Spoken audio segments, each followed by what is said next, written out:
Okay, so picture this. France in the 1780s is completely broke. Like maxed out every credit card they own broke.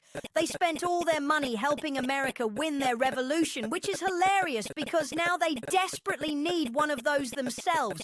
But does King Louis care? Not even a little. This guy is in his royal workshop, bent over tiny lock mechanisms, making the fanciest locks you have ever seen. His hobby is literally locks while his country burns. And Marie Antoinette, she rolls up to a royal ball with a 3-foot sailing ship sitting on top of her head, a whole boat in her hair. Meanwhile, peasants are fighting over stale bread. Honestly, they deserved everything that came next. So Louis finally realizes, hey, maybe we should actually talk to people about this whole money problem. He calls the Estates General, which is basically a big meeting of representatives. Sounds reasonable, right? Except nobody had called this thing in 175 years. That is older than the United States. And when the commoners who represent like 98% of the population show up, ready to participate, Louis basically goes, nah, you guys get one combined vote, and the nobles and clergy each get their own. So the majority of the country can be outvoted 2-1. The commoners were like, this is garbage, and locked themselves in a tennis court to complain, which honestly is the most French response possible. Okay, so now people are really mad and they decide to storm the Bastille, which is this big, scary fortress prison in Paris.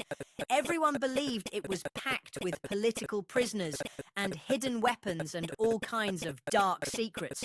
So this massive mob shows up with pitchforks and torches, and they break down the doors ready for this huge dramatic prison break moment.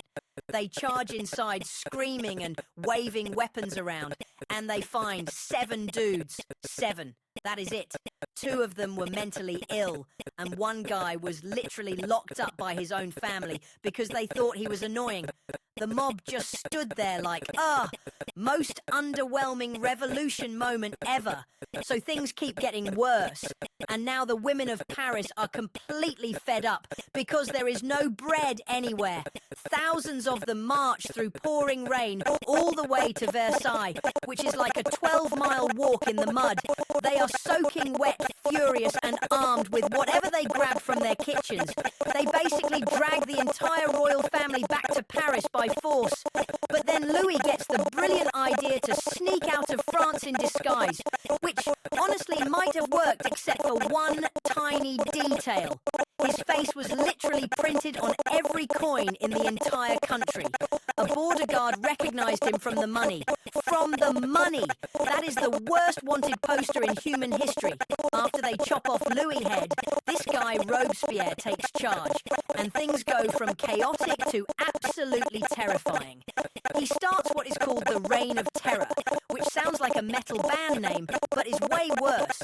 In just 10 months, his government guillotines 17,000 people. 17,000. That is more people than live in most small towns. But here is where it gets really wild. Robespierre gets so paranoid about enemies that he starts guillotining his own friends. His actual friends who put him in power. And his remaining friends are sitting there like, dude, if he is killing his friends, we are definitely next. So they grab him and guillotine him. The ultimate buddy betrayal speed run. So after all this complete chaos, this short, stocky guy named Napoleon shows up, and everyone is just too tired to argue anymore.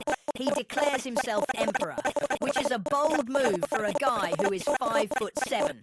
Now that was actually average height back then, so stop laughing. He starts conquering basically all of Europe, like he is collecting countries for a board game. Spain, Italy, Austria, Germany, he just rolls through everybody. But then this absolute genius decides to invade Russia in winter. In winter! The Russian winter completely destroyed his army. Soldiers froze to death by the thousands. Napoleon went from ruling most of Europe to losing to weather. The biggest empire in modern history taken out by a cold breeze. Honestly relatable.